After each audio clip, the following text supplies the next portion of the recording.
Hello everyone, my name is Chetan Zanguria. Welcome to SSC with Inspector Chetan. I hope you all are doing fantastic.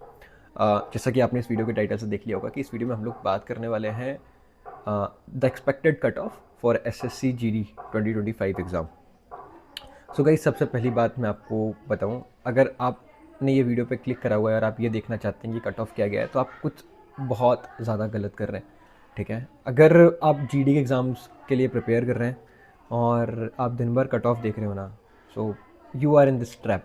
और मुझे बस उसी चीज़ से आपको बाहर निकालना था, क्योंकि देखिए, बस आंसर की के बेसिस पे कोई भी एग्जैक्ट कट ऑफ आपको नहीं बता सकता है। सब बस अपने व्यूज़ के लिए, आप अपने फ़ायदे के लिए बस वो वीडियोस बना रहे हैं और आप इंटरटेनमेंट के लिए उसको देख रहे हो। ठीक है, instead what I suggest you कि आप अपनी आगे की पढ़ाई पर ध्यान दें, क्योंकि इन नो केस आपका जो GD का एग्ज़ाम है वो आपकी फ़ाइनल जॉब हो। ठीक है, मतलब ये नहीं होना चाहिए कि आप बस GD का एग्ज़ाम और उसकी फिर जॉब निकाल के आप रुक जाएं। क्योंकि अगर आप GD के एग्ज़ाम्स निकाल पा रहे हैं ना, आप बहुत सारे अलग एग्ज़ाम्स के लिए कैपेबल हैं कि आप उन एग्ज़ाम्स को निकाल पाएँ। मतलब अगर आप GD के एग्ज़ाम्स फाइट कर पा रहे हैं, तो आप ईज़िली मान के चलिए आप MTS वगैरह क्लियर कर सकते हैं, और आप थोड़ा और एफर्ट्स डालेंगे तो CHSL CGL भी आप क्लियर कर सकते हैं। मैं आपको एक रियल टाइम एग्जांपल बताता हूँ, एक रियल लाइफ का एग्जांपल बताता हूँ। वीडियो में आगे बढ़ने से पहले बात करते हैं किरण पब्लिकेशन की रीजनिंग की PYQ वाली बुक के बारे में। इस बुक में आपको टाइप वाइज PYQs मिल जाते हैं, जिससे आप कुछ पर्टिकुलर चैप्टर्स जो आपके कमज़ोर हैं उनके स्पेसिफिक क्वेश्चंस लगा सकते हैं और एक स्मार्ट वे में स्टडी कर सकते हैं, रेदर देन खुद से ढूंढने के सारे क्वेश्चंस और उनको प्रैक्टिस करने के। इसी के साथ साथ इसमें आपको एक लेटेस्ट जो भी नया नया फीचर आया हुआ है, AI का फीचर मिल जाता है, जिससे आप अपनी तैयारी को AI की मदद से काफ़ी अच्छा कर सकते हैं। सो इस बुक की जो लिंक है वो आपको डिस्क्रिप्शन में मिल जाएगी। Go and purchase it from there. मैं आपको एक रियल टाइम एग्जांपल बताता हूँ, एक रियल लाइफ का एग्जांपल बताता हूँ, जो मेरे खुद के दोस्त का है, जिसकी अभी जो रैंक है GD में 253 के अराउंड कुछ चल रही है।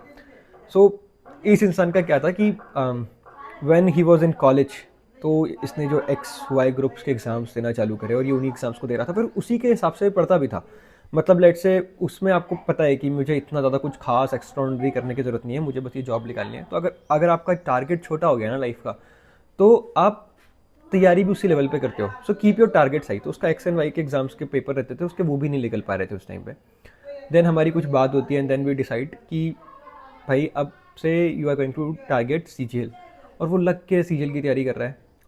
अब GD के एग्ज़ाम्स का ना वो पढ़ता है, ना वो MTS का पढ़ रहा है, ना वो जो MTS हवलदार वाले हो रहे हैं उनके लिए पढ़ता है, ना CPO के लिए पढ़ रहा है। ठीक है, CPO के लिए मेंस का उसका थोड़ा सा पढ़ रहा है, बट वो सारे के सारे एग्ज़ाम्स आराम से निकाल पा रहा है because he is preparing for CGL।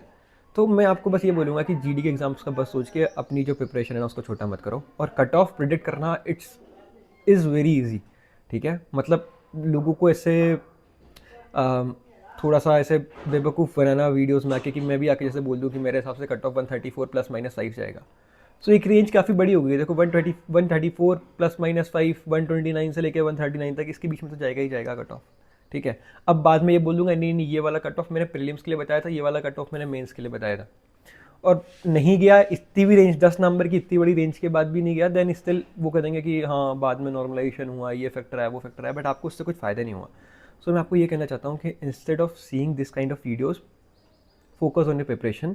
आपका GD का एग्ज़ाम हो गया है, अब जो वो बोर्ड थी वो जा चुकी है।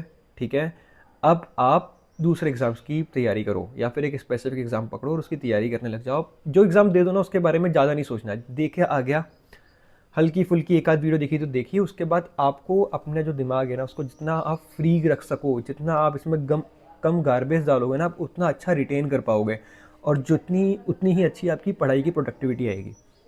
मैंने बहुत एग्ज़ाम दिए, मैंने 40 के अराउंड एग्ज़ाम दिए होंगे। ठीक है, मेरे बहुत सारे एग्ज़ाम्स निकले, बहुत सारे एग्ज़ाम्स नहीं निकले, बट मैं पेपर दे के आता था, उसके बाद मैं छोड़ देता था उस पेपर को।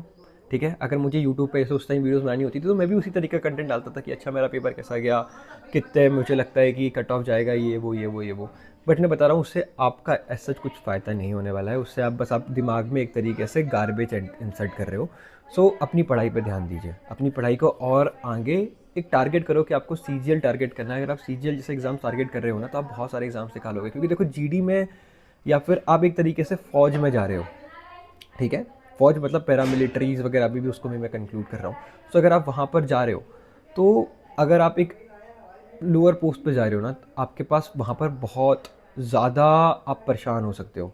तो मैं बोलूँगा अगर आप में इतना पोटेंशियल है, अगर आप अभी ही आप एक अच्छी जॉब ले सकते हो। लेट्स से आप मान के चलिए आप अभी बस एक एंट्री लेवल जॉब पे गए हो, ठीक है, आप अभी कांस्टेबल बने हैं या जो भी उधर बने, उसके बाद आपकी जो नेक्स्ट जनरेशन होगी ना, वो उधर जाके ऑफिसर्स के एग्ज़ाम टारगेट करेगी। और मैंने ऐसे बहुत सारे एग्जाम्पल्स देखे हैं जो बच्चे गाँव से आए हैं, एसएसबी में जाके ऑफिसर्स बन रहे हैं, ठीक है।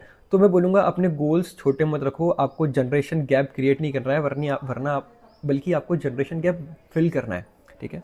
तो जीडी का एग्ज़ाम दे लिया, वेल एंड गुड, ठीक है, प्रैक्टिस के लिए दे लो, उसके साथ साथ बाकी एग्ज़ाम्स के लिए तैयारी करो। अगर आपका ये जो आर्मी लाइफ जीने में ज़्यादा इंटरेस्ट है, so also give F CAT C D S ऐसे एग्ज़ाम्स टारगेट करो जिससे आप एक अच्छी पोस्ट पे जाओ। ऐसा नहीं होना चाहिए कि आप जब जीडी के पोस्ट ले रहे हो तो उसके बाद आप परेशान हो रहे हो कि यार मैं कहाँ आ गया, ये तो मेरी लाइफ स्टाइल कोई सूट नहीं कर रहा है, ये नहीं हो रहा है, वो नहीं हो रहा है।